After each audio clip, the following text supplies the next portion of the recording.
Okay, ladies and gentlemen, so this is SpaceX. We got a lot to get into.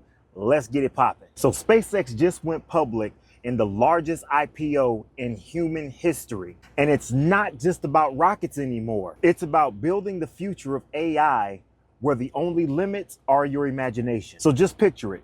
Massive data centers floating around in space instead of hogging up all this prime real estate that's here on Earth. No more fighting with neighbors over electric bills. Up there, the sun never sets. The solar panels are basically on an all-you-can-eat buffet, not buffet, of unlimited energy supplied by the sun because it never sets. No clouds, no nights, no sorry we're at capacity. It's all good. And this is one of the best parts. The people running the show up there are not people. They're not astronauts. They're the AI robots that are already being manufactured by Tesla. Yeah, that whole Tesla bot thing. They don't call off work. They don't call off sick. They're not happy that it's about to be a brand new season and the sun is out. Nope, all they live for is to work, and they love to do it in a vacuum. They are like the ultimate and perfect employee until one breaks down, and then you have to send another one to fix that one. And if that one doesn't work, then you have to send another one to fix that one.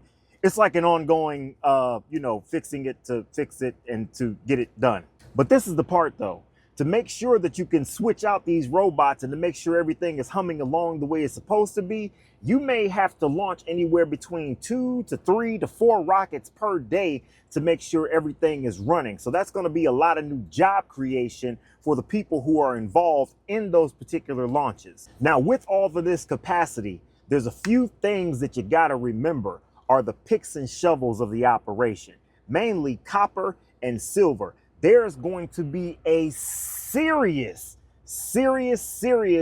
possible shortage of both of these metals in the extreme near future, pretty much because they're all going to be locked up in space. Now, with these picks and shovels come a upward momentum in commodity.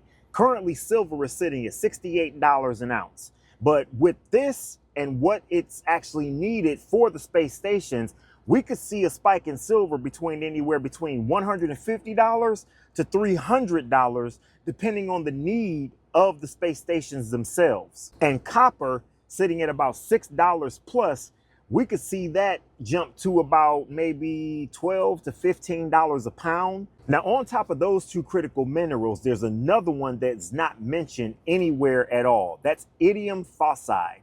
And that particular precious mineral or mineral resource comes directly out of China.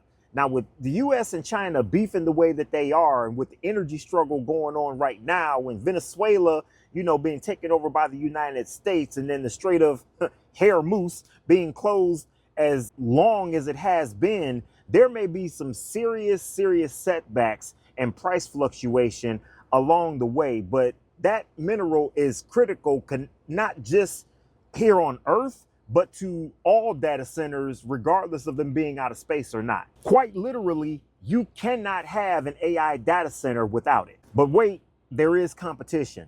China's DeepSeek model is seriously undercutting the production of most AI models and most production models going on here in the United States right now. So while SpaceX may be launching 1,000 rockets a year in order to keep their space stations up and running, China is right here on Earth, minimizing costs, undercutting a large swath of what would be considered AI infrastructure, not just in China, but here in the United States, by offering a much cheaper option. Now, those type of savings could actually wipe out the entire SpaceX ideology along with the stock itself. However, if all goes well, this type of scaling could send the actual stock into orbit, quite literally. We could possibly see this stock hitting around $10 trillion. The likelihood of it happening is starting to become more and more feasible because although China has the cheaper option,